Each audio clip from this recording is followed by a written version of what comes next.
Надежда Васильевна, приветствую. Весь этот год проходит во всем мире под знаком важного события – 75-летия Великой Победы. И знаю, что в вашем центре много проектов, которые реализуются в рамках этого грандиозного праздника. Расскажите, вот диалог поколений, что это за такой проект, который организован вами совместно с Национальным художественным музеем? Да, это очень значимый проект «Диалог поколений. Искусство, победа, жизнь».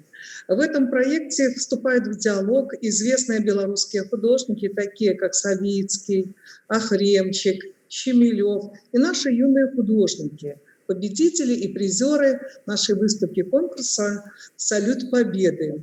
Тематика работ, да, Великая Отечественная война, но очень интересно наблюдать, как вот темы Родины, матери, тема «Дети войны», «Победы» воплощают юные художники и профессиональные художники. Я думаю, что это неоценимый опыт для наших детей. Вот то, что вот это получилось, вот этот вот проект, конечно же, мы мечтаем о продолжении и о других проектах с Национальным художественным музеем.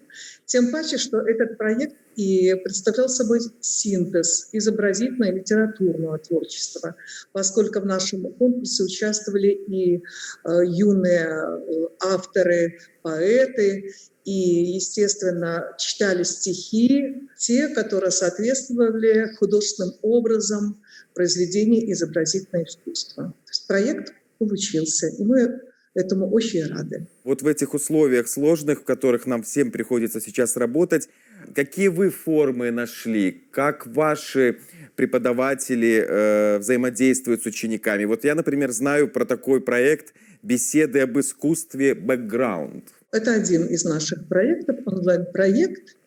И вы знаете, просто вот те обстоятельства, которые сегодня сложились, нас заставили гораздо активнее продвигаться в интернет-пространство. Хотя вы знаете, что и раньше мы говорили, что вот дети в гаджетах, как их оттуда вот убрать из гаджетов. В принципе, мы решили так, раз дети в гаджетах, воспользуемся этим. Пойдем мы к ним. И, конечно же, это не заменит живого общения, но как альтернатива это возможно, и мы собираемся эти проекты продолжать.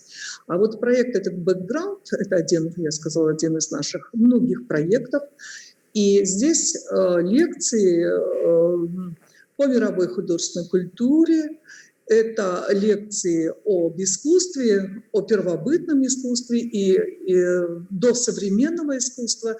И вот этот замечательный проект реализует наша педагог студии «Остров» Сартанская Ирина Юрьевна.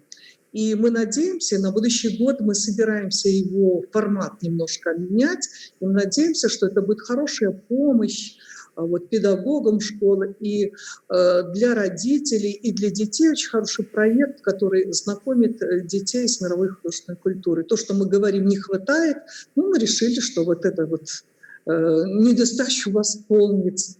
И мне кажется, это тоже получилось. А меня еще заинтересовало, вот я читал где-то у вас на сайте, игры в искусство. Это что за такое направление, рубрика, проект? Что за игры? Это проект, где в формате «Дети детям» наша юная ведущая Соня Соболевская еженедельно выходит в эфир и рассказывает своим сверстникам о различных видах и жанрах искусства, где тоже появился уже свой круг слушателей. И накануне Дня Победы тоже был освещен очередной выпуск, который назывался «Творчество Великой Победы». Это уже наша такая, ну, скажем так, юный наш корреспондент такой и ведущий. Многое она придумывает тоже сама.